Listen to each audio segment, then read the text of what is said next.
Ja, wir hatten viele schöne Momente. Ich glaube, der Lieblingsmoment schlechthin war das 4:2 von Xabi gegen Atletico zu Hause. Ich kriege auch komplett Gänsehaut, wenn ich drüber rede, ehrlich gesagt. Diese Energie im Stadion, die Energie in der Mannschaft von allen, die mit dem BVB waren. Man hat auch das Gefühl, Atletico hat in dem Moment die Niederlage akzeptiert, also obwohl es ja noch 17 Minuten waren oder so regulär. Aber es war klar, dass diese Mannschaft da jetzt das Ding durchzieht. Und das zu spüren, diese Momente im Stadion, das ist halt erstens was ganz Besonderes und zweitens was vor allem den BVB ausmacht. Das lag außerhalb meiner Vorstellung, was da gegen Atletico im Heimspiel und gegen Paris im Heimspiel abging. Und ja, da kann man nur stolz drauf sein, als Spieler von solchen Fans unterstützt zu werden. Und wenn man weiß, die stehen einem im Rücken und die unterstützen einen, dann hast du ein sehr, sehr gutes Gefühl und das lässt deine Brust ein bisschen breiter werden. Und deswegen, da hat sich von meiner Seite auf jeden Fall nochmal wahnsinnig die Wertschätzung, Vorher war sie auch schon hoch. Ich glaube, kein Gegner kommt gerne in den Signal Iduna Park und spielt hier. Also klar, spielt schon gerne hier, aber es ist trotzdem immer sehr eindrucksvoll. Und ich habe das schon mal erwähnt. Es fühlt sich manchmal so an, als ob wir schon mit 1:0 ins Spiel starten, nur weil wir ein Heimspiel mit unseren Fans im Rücken haben. Ich würde schon sagen, so das letzte Spiel, das Halbfinale in Paris, ist schon einer der Momente, wo du dann, ich meine, wenn du im Halbfinale stehst, Viertelfinale, das ist dann schon klar, dass das Ziel ist, ins Finale zu kommen. Und wenn du es dann schaffst, dann fällt natürlich auch viel von einem ab. Die ganzen Augenblicke, die man da sammelt, die begreifst du dann wirklich erst hinterher, wenn du so ein bisschen drüber nachdenkst, wenn du Videos siehst von Leuten, die gemacht haben. In der Kabine einfach diese ausgelassene Stimmung, diese Atmosphäre, das Gefühl einfach zu haben, ey, wir stehen einfach im Finale und das ist, glaube ich, was ganz, ganz Wunderbares, wo sehr, sehr wenige Leute daran geglaubt haben. Und wir haben daran geglaubt, seitdem wir gegen Eindhoven gespielt haben, dass es ein kurzer Weg ist ins Finale, ein harter Weg, aber doch ein kurzer in Anführungsstrichen und es sind nicht viele Spiele. Und von daher muss ich sagen, einfach so vom Schlusspfiff in Paris bis in die frühen Morgenstunden gab es schöne Momente.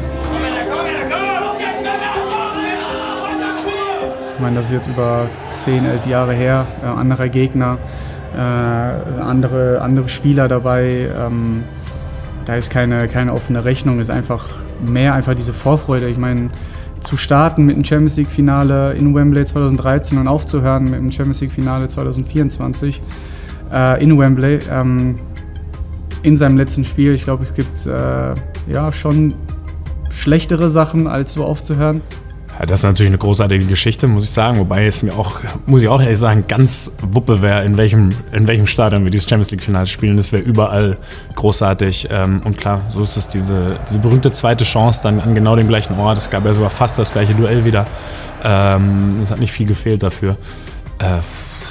Also Champions League Finale im Wembley an diesem Ort gegen Real Madrid ist schon ein bisschen fast zu kitschig, zu gemalt. Und jetzt ist einfach das große Ziel, dass wir es einfach auch holen, weil man kann sich gar nicht vorstellen, was dann am nächsten Tag hier los ist. Und alles andere, ob es Revanche ist, ob das irgendwas anderes ist, mir ehrlich gesagt völlig egal. Ja, Edin ist ja noch ein junger Trainer, das merkst du auch. Er ist nahbar, man kann mit ihm sehr offen sprechen und er ist sehr menschlich. Und das weiß ich sehr an ihm zu schätzen, weil er dann auch besonders in Phasen, wo es mal nicht so gut läuft, immer ein Ohr für dich hat. Ich weiß nicht, wie viele mir diese erste Saison bei Borussia Dortmund so zugetraut haben, aber ich glaube, am Ende habe ich so gut wie jedes Spiel von Anfang an gemacht und habe in der Champions League alle Spiele von Beginn an gemacht und da bin ich ihm sehr dankbar für. Ich glaube, dass er mir das nicht umsonst schenkt, sondern dass er das auch macht, weil er weiß, dass er von mir was bekommt. Es ist eine Leistungskultur, aber da bin ich ihm dankbar für und ich glaube, dass das, was wir in der Champions League dieses Jahr geleistet haben,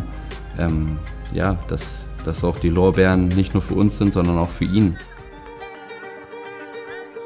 Ja, ich meine, wenn du als Real Madrid, ich weiß gar nicht, in den letzten 10 Jahren 5-mal oder 6-mal im Finale standest, dann weißt du, was da für eine Qualität auf dich zukommt. Dann weißt du, dass die Spieler diese Situation gewohnt sind, dass die wahrscheinlich weniger nervös sind und weniger aufgeregt sind. Aber das entscheidet am Ende nicht, ob du das Spiel gewinnst oder nicht, sondern dann auf dem Platz die einzelnen Aktionen. Und natürlich haben sie individuell unfassbare starke Spieler. Sie spielen einen sehr, sehr ruhigen Fußball, sie können aber auch hochpressen, sie laufen auch sehr, sehr viel. Und es kommt dann auf verschiedene Momente an. Man muss natürlich ein bisschen schauen, dass man sich, ich weiß jetzt nicht, wie sie aufstellen, klar, vielleicht spielen sie auch mit einem klassischen Mittelstürmer, aber tendenziell haben sie das ja eher nicht getan. Dass man sich nicht locken lässt, dass man nicht irgendwie sich dass man sich nicht also jetzt für mich persönlich als Innenverteidiger nicht aus seinem Raum rausziehen lässt, weil eben kein direkter Gegenspieler die ganze Zeit da ist und dann die Räume öffnet für eben vor allem Vinny Junior und aber auch Rodrigo oder auch Tiefenläufe von Jude.